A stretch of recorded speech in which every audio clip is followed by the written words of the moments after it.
Kasi may compromise eh. Si Risa Ontiveros nagko-compromise eh. Correct. Ba?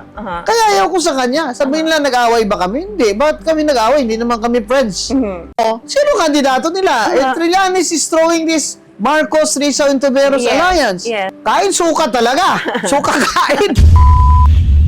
Hindi na ho pwedeng ipagkaila ng administrasyon na nasa de facto martial law tayo. Dito sa video na to, pag-uusapan ho natin ang pagharang ng mga kampo nitong si John Vic Remulla sa rally nitong sila Congressman Mike Defensor. Pasadaan na rin ho natin ang guesting nitong si Attorney Rowena Guanzon diyan kay Aiko Melendez. Pero bago yan, isang like at isang subscribe. Masaya na ho tayo dyan sa mga gusto sumali sa ating community. Yung join button, nandyan lang ho sa baba. Rekta na ho, kagad tayo dito sa ano na to, dito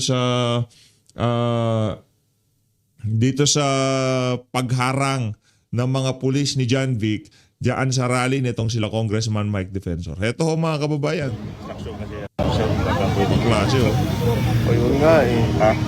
Ayaw na. Makakalive ba? Hindi ho tayo nagkakamali sa Cebu yan, Cebu.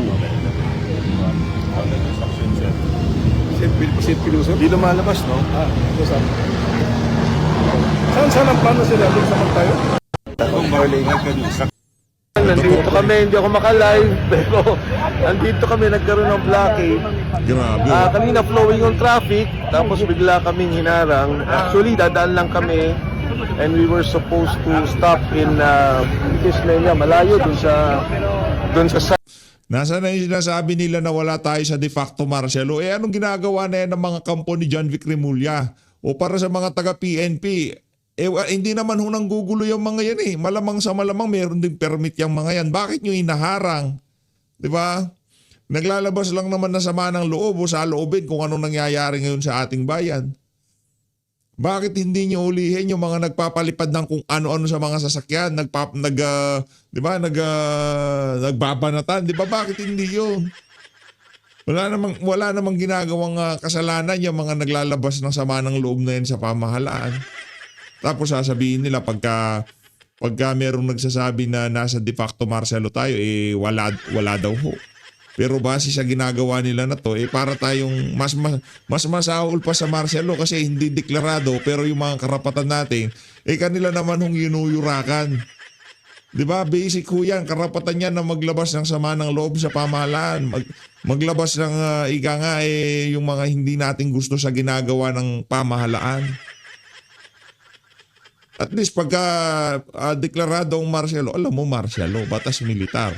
Ito hindi deklarado pero yung kanilang asta itong mga tauhan ni Marcos Jr. Ganun na ganun ho mga kababayan. Hindi ka pwede maglabas na sa loobin mo. Site ng convention. So ito, nag-cause pa ng traffic. Kanina flowing ko dito eh. Gumagalaw kaming lahat. And bigla na lang hinto yung blockade. So ito sila Colonel. Hindi, pag-usapan ho muna natin. Kasi marami tayong nakikitang diskusyon sa social media, no? Maraming nagsasabi na patakbuhin niyo yan si Congressman Mike Defensor ng pagkasenador. Yung mga ganyang klaseng kandidato ang kailangan natin sa 2028. Ito personal ko lang ito. Personal lang ito. Kung kayo ba tatanungin, dito lang sa PH update natin anuhin to ha. Kung kayo ba tatanungin, mga kasama natin dito sa PH update. Ako personally, oo, kailangan talaga. Kasi kung talagang mahal mo ang bansang Pilipinas, hindi na kailangan hintayin yan ng 2027, 2028 para maglabas ng saloobin at ilatag mo yung mga punto de vista sa mainstream media, sa social media, di ba? Dapat as early as 2026, ipakita mo na, o 2025 pa nga lang, lumabas na si Congressman Mike mula noong linapitan siya ni Master Sergeant Torly Gutesa. Mula noon hindi na ho yan tumigil. Talagang yung kanyang prinsipyo at paninindigan, yun na ho ang nakita natin sa mundo ng social media. Personally ako, gusto ko siyang tumakbo. Hindi bilang congressman, kasi congressman napaka-corrupt na ho ng institution na yun. Ngayon, kahit na hindi ka corrupt, pagka nandiyan ka sa lugar na yan, di ba? yung tingin sa'yo ng mga tao, nagmumukha ka rin kontraktor kahit hindi ka kontraktor. Ang karamihan no kasi ng mga congressman, mga siraulo yan. Ilan na lang yung mga magagaling at matatalino, kinakasuhan pa, sinususpindi pa. Kaya doon tayo sa Senado kasi hindi nila basta-basta pwedeng gawin yon kung ikaw isang senador. Kaya kung sa mga darating na panahon, mapag-isipan itong si Congressman Mike, tumakbo. Huwag congressman. Tumakbo ka ng senador. Sama ka sa lineup ni VP Sara, sigurado mananalo ka. 110% yan. Lahat ng mga kandidato na napapasok sa lineup nitong si Vice President Sara Duterte, malamang mananalo yan. Malaki ang chance ang manalo. Diba? Pero sigurado, kakalikutin na naman ni George Garcia kasi hindi naman gusto. Siyempre, yung mga taga-administrasyon, gusto ho nilang yan. Kahit pa paano, merong magtanggol sa kanila dyan sa mga kabuktutan ginawa nila dito sa administrasyon na to. Isa na dyan si Erwin Tulfo. Kung pansin nyo ho siya dyan sa Senado, usaping executive, pinagtatanggol ho niya. Hindi niya ho hinahayaan na hingin natin ang reaksyon ng executive dyan. Siya ho mismo bilang senador, kapasidad niya bilang senador, pinagtatanggol niya ho ang Malacanang. John Paul. Alam naman natin, nautusan lang naman sa mga polis. Pero siyempre, tayo rin, sinasabi lang natin na hindi wala naman tayong gulo, dadaan lang, exit, and then doon magko-converse sa Venezuela. Hindi doon sa convention proper. Pinapabayaan natin sila, yun naman natin silang gulin. We just want to express our sentiments, our grievances dito sa corruption sa ating gobyerno at siyempre yung non-acceptance of the impeachment complaint. Ayan, nag-uusap-usap sila. Hindi rin ako makasali dahil sugwari yung salitan ng ating mga kaibigan, ito yung ating mga kapulisan.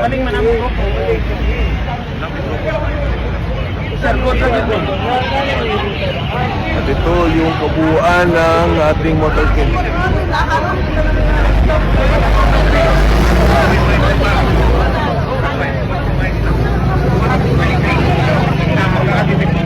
So, tingnan mo natin kung anong mangyari kung papadaanin tayo. Hinarang yung buo.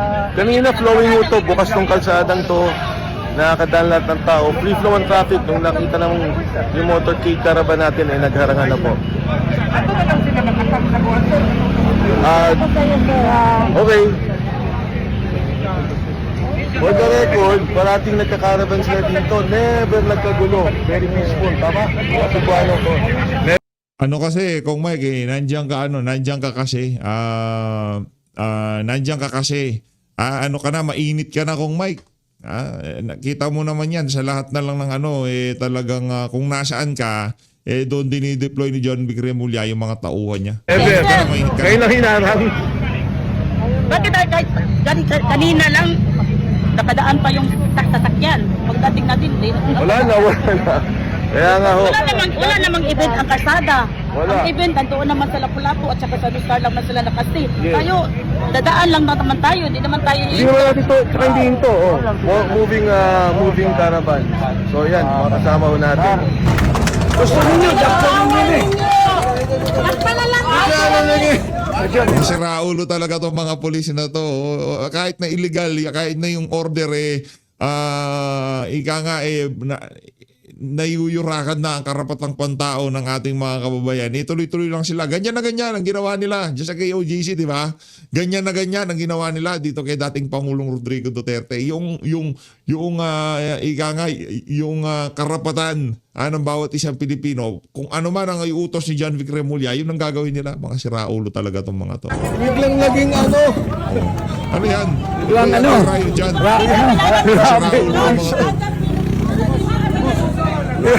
Biglang naging rally formation to. Ano ba to? Siraulo mga pulis na yan.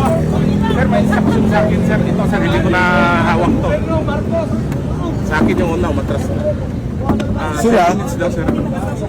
Ha? So, bubuko ninyo na eh. Pero, i-guide, sir, mabilis. Nandito kami. Ito, tuloy natin. Ito. Nandito kami.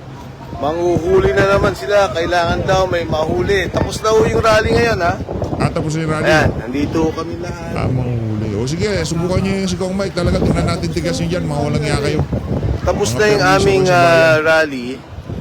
Pero nagulat Mga kami, siraulo talaga itong mga pulis. nag-disperse na nagsama-sama. Ngayon ayaw daw pumayag na walang mahuli. Diyan yung mga pulis. Ngayon, oh. Ayan, may kinuha daw ng isang motor. Eto, andito kami ngayon.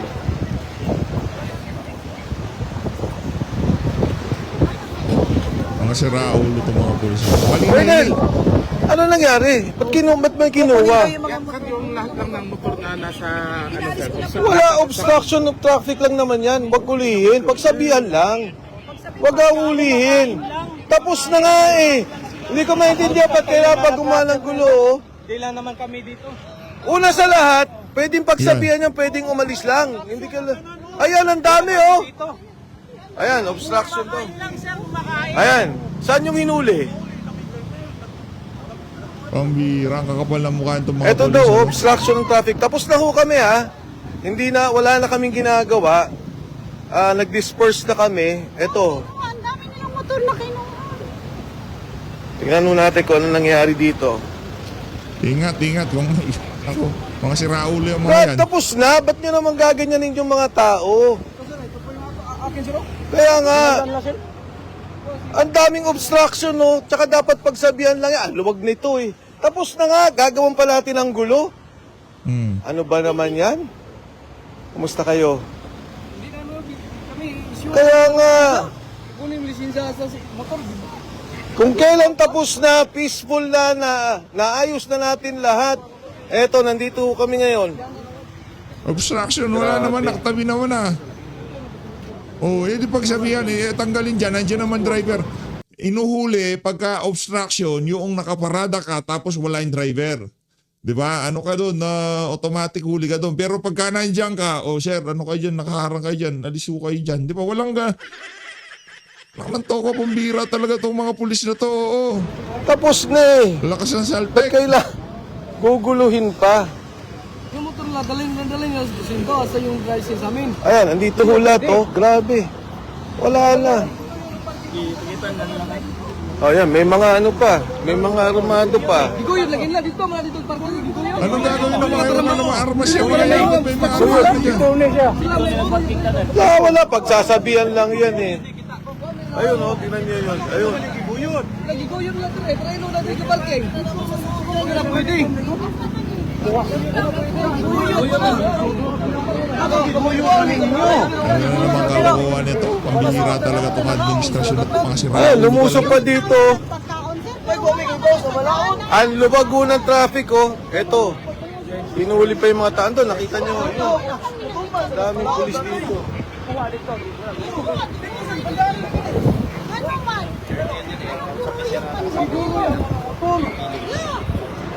Kaparking o tarong na giguroy dili para dakpon. Yeah, exactly. Sakto ba na? Ano ba naman to? Nagabagibupon sila, nagbabagupon na sa motor. Dito. Ito yung mga hinuli na mga motor na kasama namin. Tapos na ho tapos na kami nag-motorcade caravan. Uso may inyong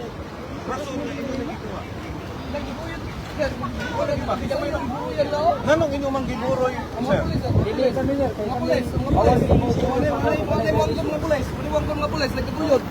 Sir, nanong giburoy man inyong mga motor? Parking yung tarong dito. One construction rin, nagiguroy pa yun, pailog. Parking rin yung payo. Kalayo, nagiguroyan lang dito. Kalayo, anak pila kapitan. Grabe oh. Ayan, ayaw pa rin huminto. Hindi ko maintindihan bakit gagawin pa to. Ang daming pulis. Tapos na ho. Tapos na kami ngayong araw.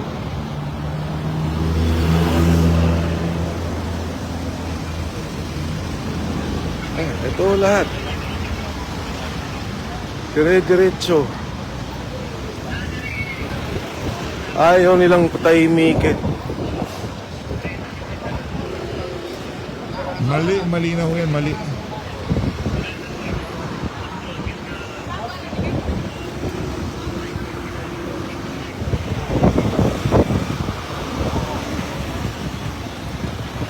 May utos daw.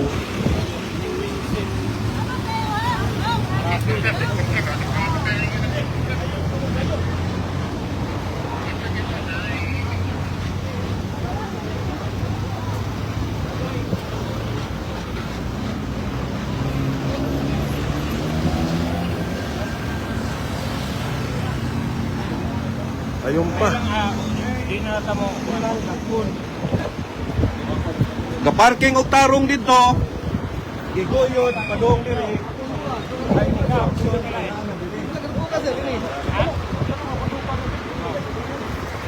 Martial law na ni karon. Yung boy, paliwanag mo nga, ano nangyari? Para lang naintindihan ng mga tao. Okay. Uuwi na sana kami. We went around Cebu. Kahit saan kami, hinaharang kami ng mga pulis. Hindi kami pwede dito, hindi kami pwede dyan. Pati yung mga motorcycle riders namin Pati doon sa plaza, sa plaza, public place. hinaras ng LTO. Ngayon, finally nakikusap kami politely with the police na uuwi na kami. So nandito na kami, hindi na kami nanggugulo. Nag-distribution ng food. Kakain kami at uuwi na. Yung mga motor dyan, nakapark yan doon. Hinila ng mga pulis papunta dito kasi obstruction. Now, I told Colonel Iyanan na since ako ang leader, ako ipakulong. Hindi ako naputos. Obstruction of justice, pwede naman patabihin. Eh, ito, ang daming ang coach. Oh, ayan oh, obstruction daw. Oh. Pero yung mga truck, lahat, wala. Tsaka maluwag eh. Kami lang. Meron pa doon oh. Balik na daw. Oh, mga jeep. Magdalag daw tayo may ini, sabi ni Jan. Oh. Ano to? What is happening to our country? Peaceful kami.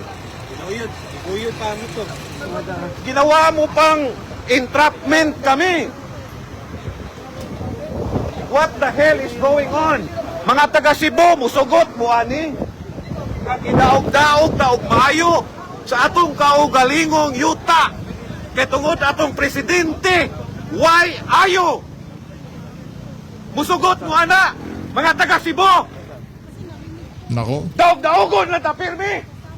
Nga nagtinarong ta. O protesta sa atong katungod. Baski ilat ang gigukod, ilat ang giharang nagpatuo ta. Pero karon nga na mauli nami kay di mi gustong samok. Isong mi tanawa naghanag pulis. Na mauli nami. Gigukod pa mi diri.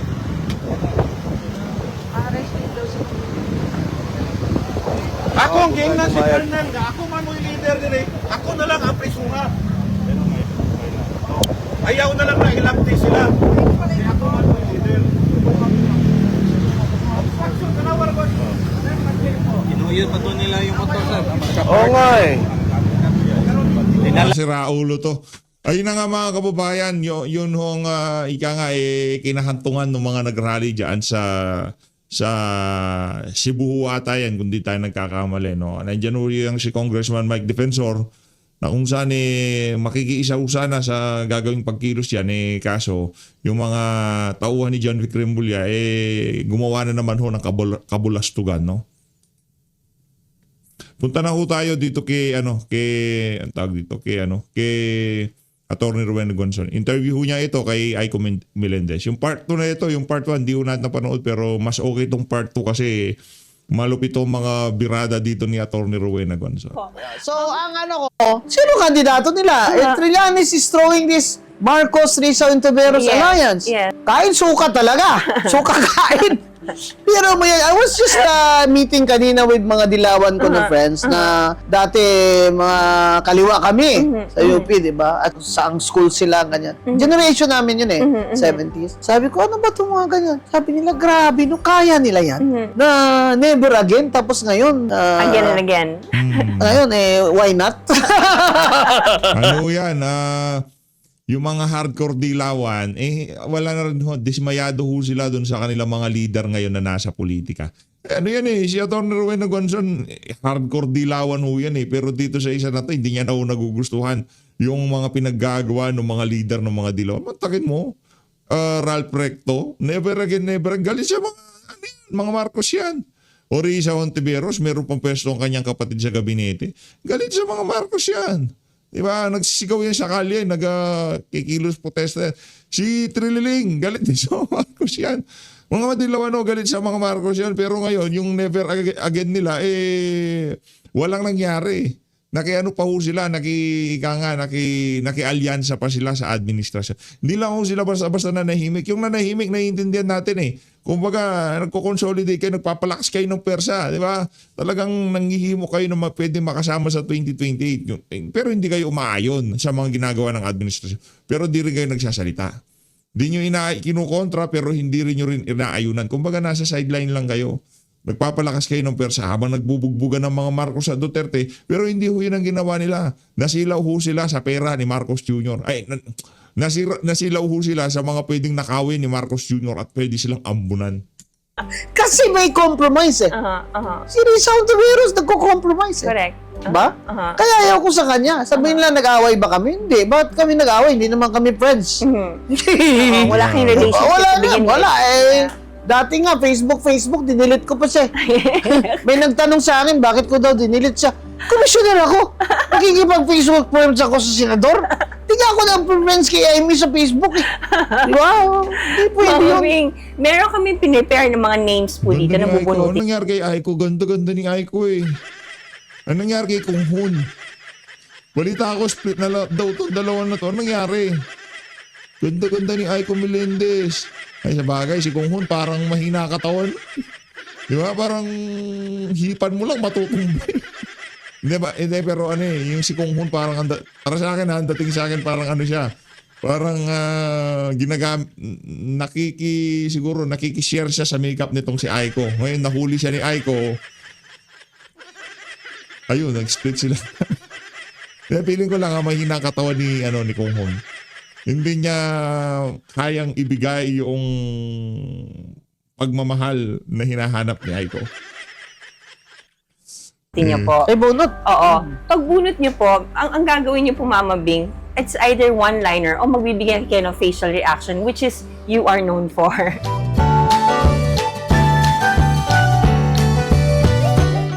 So, ito po. Bagong game. Opo, bagong game po. Ito po, bunot po kayo kung anong gusto niyo, one word or facial reaction po ang gagawin natin. Oy! Gusto ko yan. Ito po, Corina Sanchez. Power figure, di ba? Kasi she can hold her own. Sawa siya ni Mar, pero you don't think of Corina Sanchez that way. She's really on her own. When I see Corina Sanchez sa TV, I see a powerful image. Sana, yun lang, she'll take on more aggressive topics. Kasi very safe yung mga topics niya. And you know, what separates the shaft from the grain is the guts. Yan. Which you have. Which she has, I'm sure. But And she's also, just not showing Miss it. Corina, Yeah. Next. Ito tayo sa manipis, baka may pera dito. Oh! Oh, okay. Ito na po, Raffy Tulfo. 350,000. Tip lang yan. Bastos ka, Torn Ruin. Oh my God, tumatawa lang po Tip ako. lang yan, ha? Sino po to? Okay po. Okay po. Si BBM. Sorry ha, sa yung mga Tourette syndrome na PWD ha. Diyan ako sumikat yung kampanya, yung opo. Coke. Tapos sinom ako, tapos Opo. grabe yung dami nagalit. Wah! Sino po yan? Kawatan. Anyways. Oh, kawatan! Grabe kayo dyan, kakawatan niyo. Walang katapusang kawatan. Uy, gwapo to. Sino po? Yan. Robin Padilla, Opo. Ano po masasabi niyo sa gwapo? Pero may courage ha? Opo. May will din po, no? Oh, may courage ha? Opo. Akala ko artista lang yun. The fact that he converted to Islam Yes. speaks Volumes. yeah, Yes. she has a spirituality. Correct. It's not just religion, but he must have had some awareness while he was in jail. And when I saw him, may lawyer kasi ako kasama nun. Binuto si Robin Padilla. Sabi ko, may mga abogada pa bang buboto dyan kay Robin Padilla? Sabi niya, Ma'am, ang gwapo-gwapo kasi. Nung nakita ko nga siya in person, ang gwapo nga. Sabi ko, pero not only that, but he exudes kindness. Yes, which Oh. is important for Oh, a public mabait siya. servant. Mabait siya. And we cannot say that for a lot of men. A lot of pick men one name will for come you. in as arrogant. Pero si Robin Padilla, mabait siya. O, pick mo na. Rodrigo Duterte. Bongga. Duterte pa rin. Grabe talaga. What? Kahit anong masabi niyo sa kanya, ayaw niyo sa kanya, ano yan. This man, Rodrigo Duterte, has a charisma that is unparalleled. Pero ang charisma niya sa masa, hindi sa elite. Opo. I think he came at a time when the Filipinos were so tired of elitist politicians. Also, that we've never had a president from Mindanao in a Correct, long time. Because Rojas was from the Visayas, right? Osmeña was also from the Visayas. So, ang feeling ng mga tao na Mindanao's left out. I think up to now, they still feel that way. Pero si Rodrigo Duterte, makita mo fatalistic itong tao. If there's one word I can say about Digong, we were mayor together. And that's how we met before. Because I was president of the League of Mayor's Cities. League. The League of Cities. He's fatalistic. Nung nandun siya na sa Villamor, no, he was really trying to compose himself. Na parang, que sera. And if this is gonna happen, I'm gonna do this with dignity. Fatalistic siya. Which, pag fatalistic ang tao, you cannot do him a lot of harm. You know, emotionally and all Right, that. right. Kasi, he knows his fate. Ma'am, You know? tingin niyo mapapauwi pa po siya? I don't think so. Kailangan talagang tapusin yung kaso. Oo, hindi yung motion nila na ma-house arrest siya. I don't think that will be granted. But, again, Filipino politics God forbid. Pag namatay si Digong, President Digong sa Hague, panalo na si Sa. Pag nakauwi naman, panalo din si Sa. Wala ho talaga mga kababayan. Kahit sino hong magsabi niya, mag-analisa dyan sa kalagayan na yan itong si dating Pangulong Rodrigo Duterte, kung ano ang political, ang future nitong si VP Sara, kahit anong mangyari ho mga kababayan, panalo ho si VP. Kahit paano ho nila paikot-ikutin, panalo ho si VP. Yan ang sigurado ho natin sa 2028. Kaya talaga, ito si BBM gang with their congressmen, talagang lahat na lang gagawin. May impeachment, may plunder case, may ano. Well, stop it already. 125 million in confidential funds is liquidated with the COA. Compared to your billions and billions na ninakaw nyo dyan, sa ghost projects nyo at flood control, magkakikbakan nyo dyan.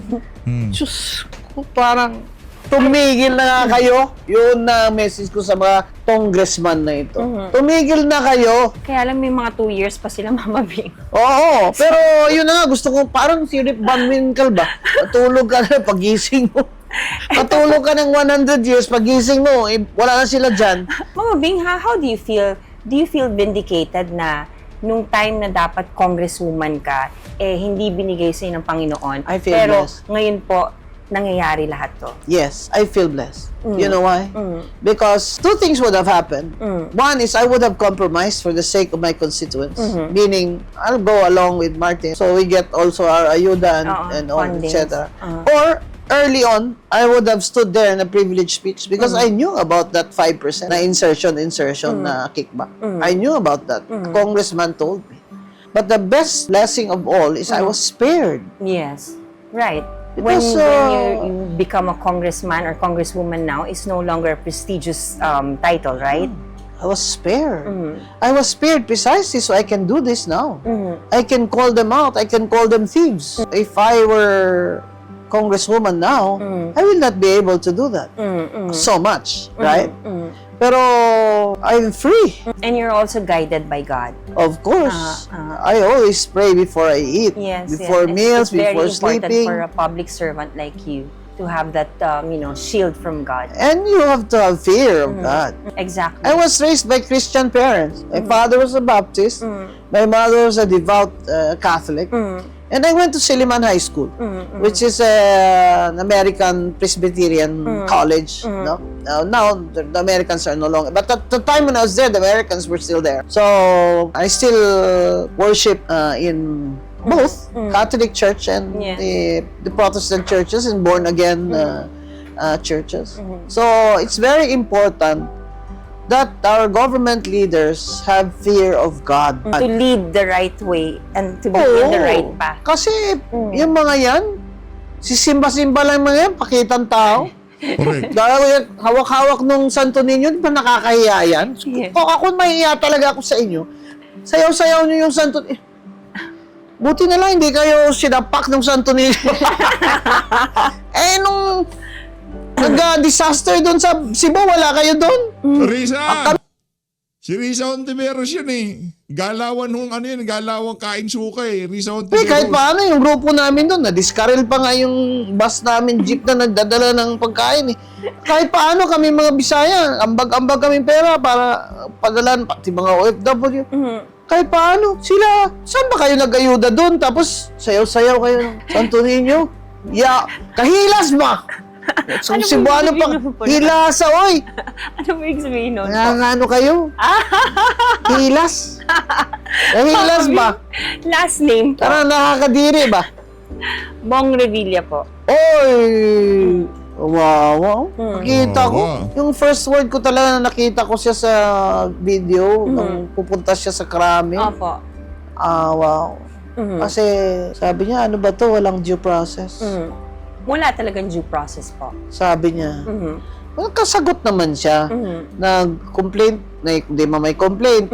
Ito nakita ko yung complaint. NBI versus Senator Bong Revilla, Yusek Bernardo, at sino-sino pa doon. Opo. Tapos itong Yusek Bernardo, gagawin state witness. Correct. Si Bong Revilla ang mastermind. Paano yan siya nag-mastermind na wala naman siyang control doon sa mga Bulacan? Anong control niya doon sa pagbidding? May control ba siya? Wala. Sino may control? Si Bernardo. May control ba siya sa pag-certify na completed ang project? Wala. Sino may control? Si Bernardo. May control ba siya sa hatian? The keyword in malversation, and they call it conspiracy. Grabe, may conspiracy to murder. Ito, conspiracy in malversation.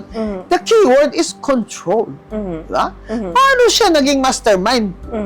Sabi ko talaga, parang itong, So pagka madidismiss na naman yan yung kaso nitong si Bong Revilla, base sa mga argumento nitong si Attorney Rowena Guanzon, yung mga litanya nitong si Bernardo, talagang hindi tatayo yan sa korte. Base dyan sa pakikinig ko na yan Ngayon, ang dating, napakahina na naman ng ating justice system dahil sa walang habas sa pagpapakulong nitong mga walang yang official na to ni Marcos Jr. Kasi pagka napakawala na naman yan, tapos tumakbo nanalo, magmumukhang katawa-tawa ang ating judiciary.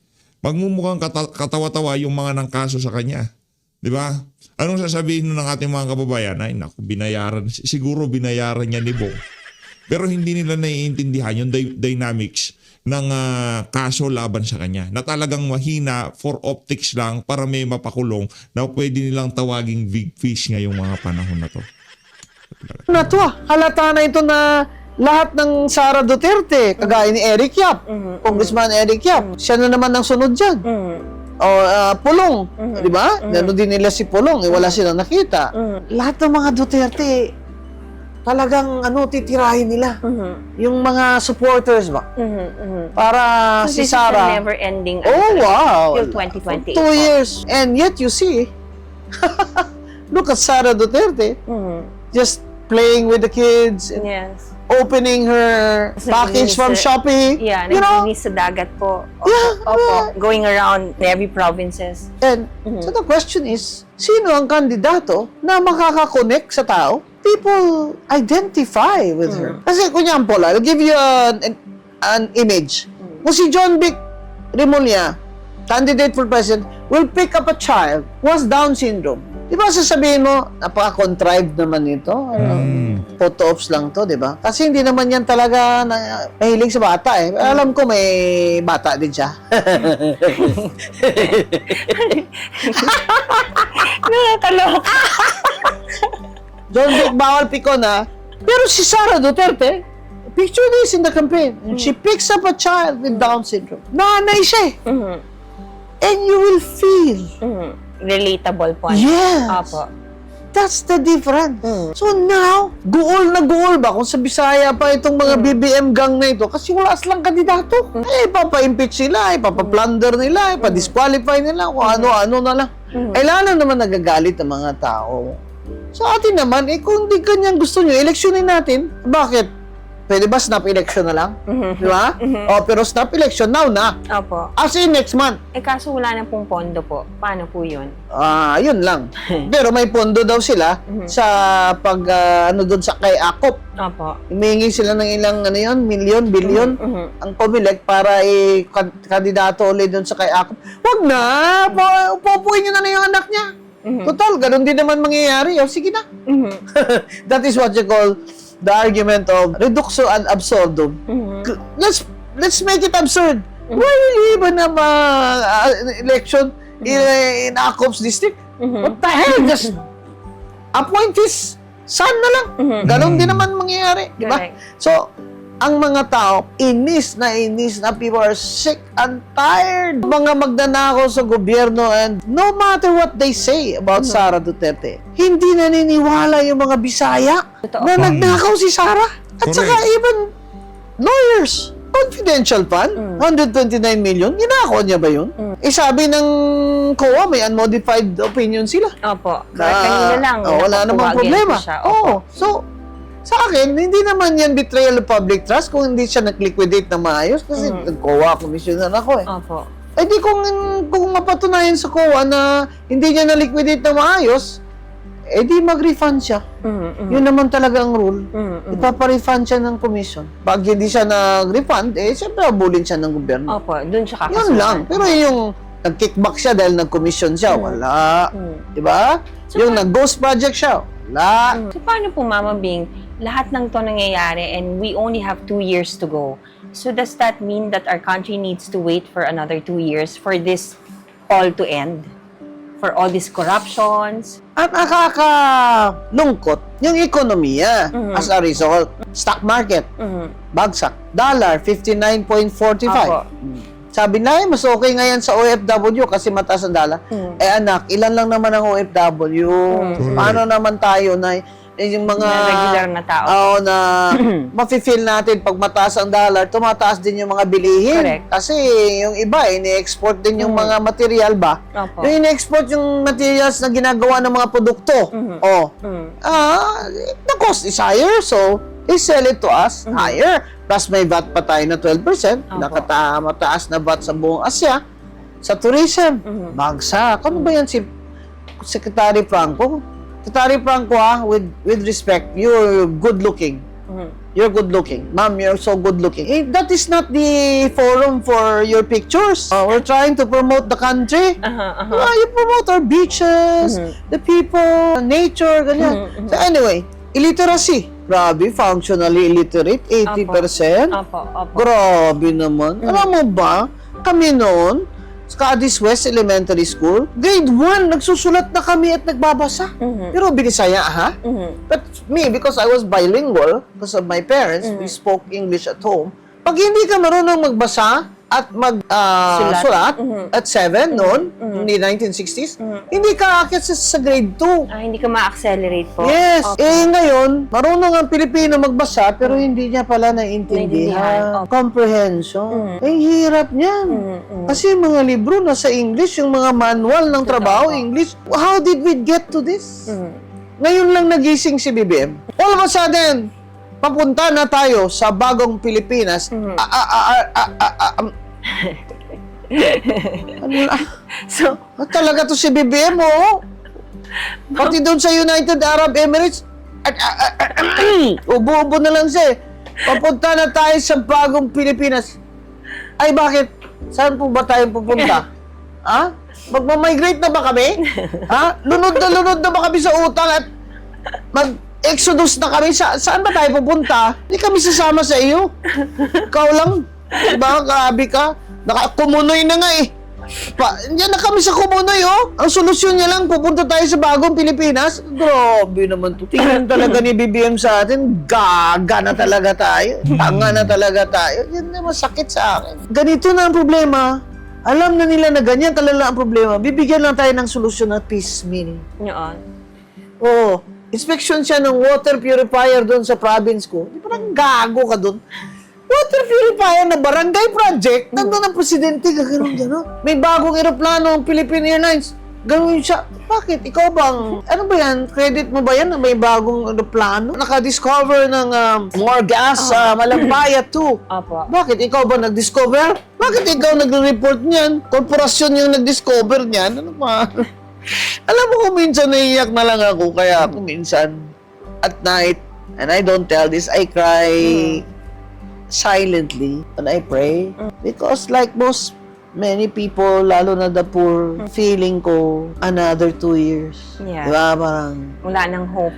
ayoko naman mangyari na babagsak talaga ang ekonomiya. Opo. For the United States and other countries to say, di ba what happened to Ferdinand Marcos when the United States, America said, you better have Opo. a snap election because hindi na kaya. Di ba? Mga tao nyo, ano na, they're protesting every day and these human rights violations, di ba? And the deficit. Ngayon, what do you have? You have a deficit budget every year that BBM and his cohorts in Congress. We have a deficit budget So, Mama na Bing, nakawin pa. We are a poor country. Meaning, ang ginagastos, sobrang-sobra ng trilyon-trilyon Apo. sa gagana rin o income ng Pilipinas. Diba? Na nakawin pa nila Opo. ang 30%. Wala ng creation of new jobs because foreign direct investment bagsak by 40.5. Alam mo ba ang foreign direct, tinihanap ko yun sa ng NEDA.